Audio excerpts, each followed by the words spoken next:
Capítulo 8. Passei alguns instantes a conversar com Dona Leocádia junto à mesa. O negociante sentara-se numa cadeira de palha à porta do terraço, onde regularmente todas as noites fumava seu charuto. Senhor Duarte, disse eu alteando a voz. Doutor, o senhor está lembrado do que se passou entre nós há 3 anos, logo depois do restabelecimento de Dona Emília? A que respeito? A respeito da maneira generosa porque o senhor quis recompensar os pequenos serviços que eu. Lembro-me. Pequenos serviços, doutor. Acudiu Dona Leocádia. Um irmão não faria por sua irmã o que o senhor fez por Mila. Fiz o meu dever, minha senhora, e nada mais, um simples dever de médico. Não. O senhor pode pensar como quiser, mas eu sei que lhe devo a vida de minha filha, doutor. Se não fosse o senhor, que passou 20 e tantos dias, quase sem dormir, não pensando em outra coisa.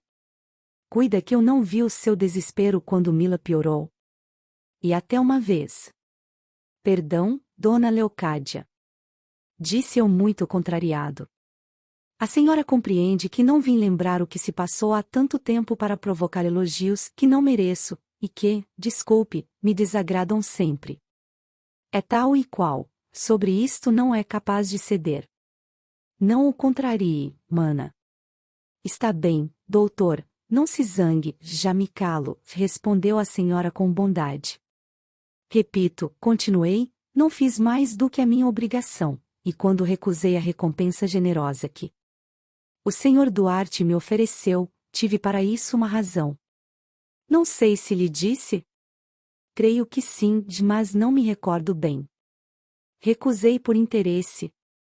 Ora, doutor, murmurou timidamente a tia de Emília. É verdade, Dona Leocádia, por interesse e ambição. Também tenho as minhas superstições. Acreditava, e ainda acredito, que a minha primeira cura me devia dar felicidade, se eu a votasse como pia oferenda à ciência e à humanidade. E não me enganei. Foi sua amizade, Senhor Duarte, e a maneira por que recomendou o meu nome aos seus amigos, que me fizeram conhecido e chamado.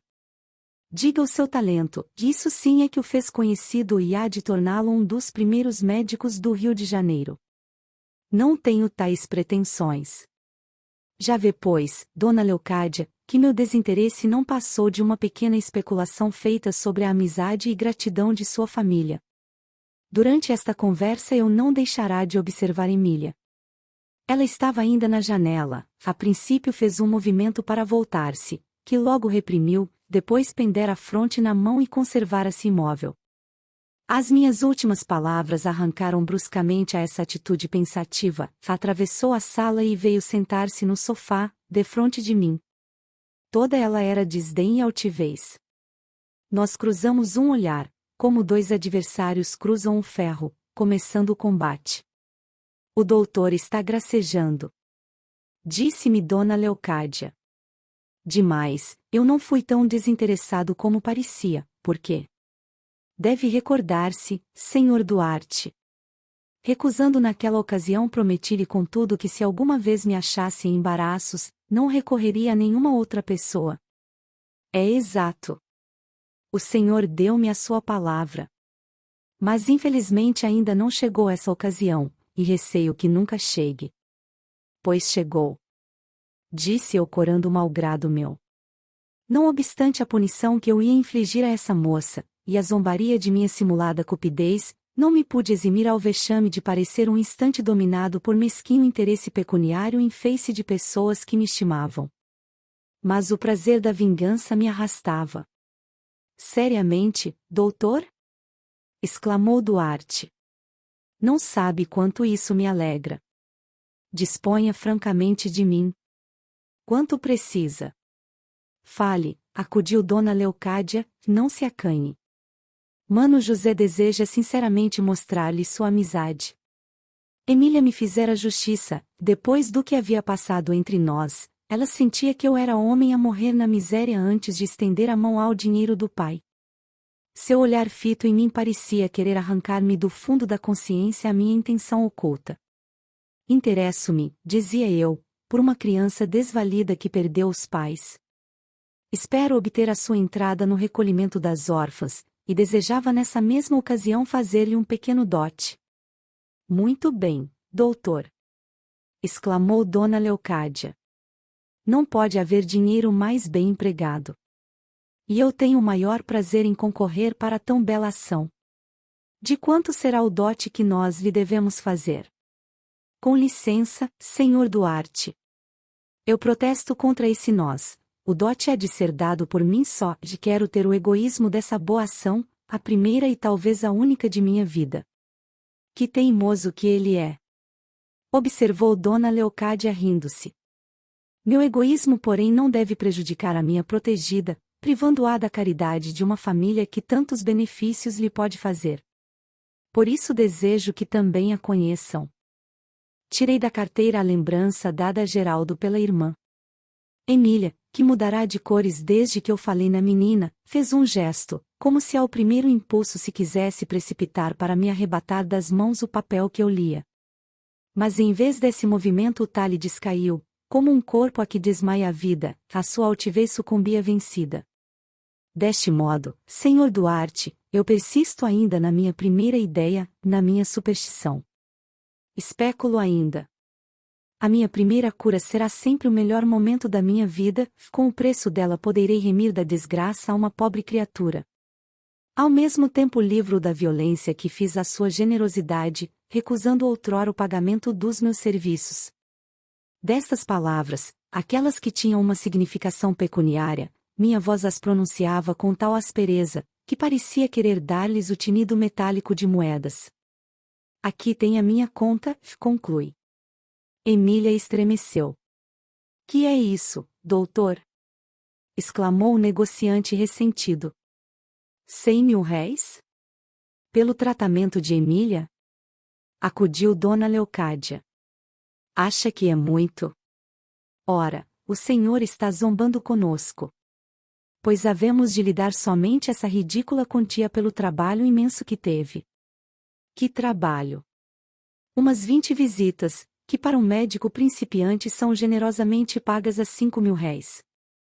O que é que você chama visitas, doutor? Passar as noites em claro. Olhe lá, Dona Leocádia. Eu me agasto com a senhora. Decididamente, doutor Amaral, não lhe pago esta conta. Se quiser acrescentar uma cifra, bem. Neste caso ficaremos como dantes. Mas escute, doutor. O melhor é não falarmos mais disso. Atalhei eu. Emília ergueu-se arrebatadamente. Papai, dê-me essa conta. Disse ela. Sua mão tremia segurando o papel, que ela devorou com a vista, de pé junto à mesa. Tu adivinhas, Paulo, o sentimento e a intenção com que escrevera eu essa conta, seu nome, sua pessoa, sua vida, posso dizê-lo, sua vida de moça bela, rica e adorada, ali estava cotada no mesquinho algarismo. Eu lhe dava plena quitação do seu reconhecimento. Ela esteve muito tempo a ler, depois as róseas pálpebras, franjadas de longos cílios, desvendaram os olhos, que ela pôs em mim, úmidos da tênue marugem de uma lágrima estalada. Sou eu quem devo pagar-lhe. Disse-me, vibrando a voz. E ao mesmo tempo o papel voou em pedaços sobre a mesa. Mila! Murmurou Dona Leocádia. Emília atravessou o salão e desapareceu. Ela tem razão. Disse o pai erguendo-se. Entre nós, doutor, não há necessidade de contas, nem de recibos. Vou dar-lhe. O que, senhor Duarte? O menos que é possível, as 6 cifras. É escusado. Já disse, falemos de outra coisa. Esta cena, que eu acabava de representar, me fatigara horrivelmente. Mudei de conversa. Veio o chá, e Mila não voltou à sala. Retirei-me triste. No dia seguinte mandei um procurador receber do senhor Duarte com uma ordem minha os 100.000 réis. Esse sujeito ia prevenido, disse ao negociante que para evitar demoras adiantara aquele dinheiro no recolhimento, de modo que tratava-se de um reembolso. O pai de Emília foi obrigado a ceder. Tive nesse dia alegrias pueris. Como uma criança. E eu era então, homem para a razão sim, mas criança ainda para a paixão que não me tinha encanecido a alma. Ria-me só, enchia a imaginação das ideias mais extravagantes. Não te revoltes, Paulo. Já te confessei, essa mulher, que devia envelhecer-me o coração, começava fazendo-me menino. Desde então percebi em mim um desejo novo, um desejo vivo e ardente de ver Emília. Não podia voltar à casa de seu pai, que eu visitava de longe em longe, sem mostrar afã que não devia. Esperava encontrá-la em Matacavalos, mas nessa quinta-feira deixou de ir à partida de Dona Matilde. A menina entrará para o recolhimento, e eu cumprirá a promessa feita a Geraldo como se nada houvera passado. Disse-me ele que a irmã não lhe fizera a menor observação, mas ela soube pela velha que eu tinha acrescentado, sempre em seu nome, o dote da sua protegida. Fazia justamente uma semana que eu tinha ido ao Rio Comprido, muito cedo ainda, às 7 horas da manhã, recebi um bilhete de Dona Leocádia. Dizia-me ela: nós o esperamos hoje para jantar. Não lhe digo o motivo deste convite de propósito, para que a curiosidade de saber o obrigue a vir sem falta e mais cedo. A letra era de Emília. Eu tremi. É verdade, Paulo. Não conhecia ainda o caráter dessa menina, mas sabia já que Ousadias tinha seu orgulho de mulher formosa, habituada a ver o mundo aplaudir-lhe todos os caprichos. Que nova humilhação me reservava ela?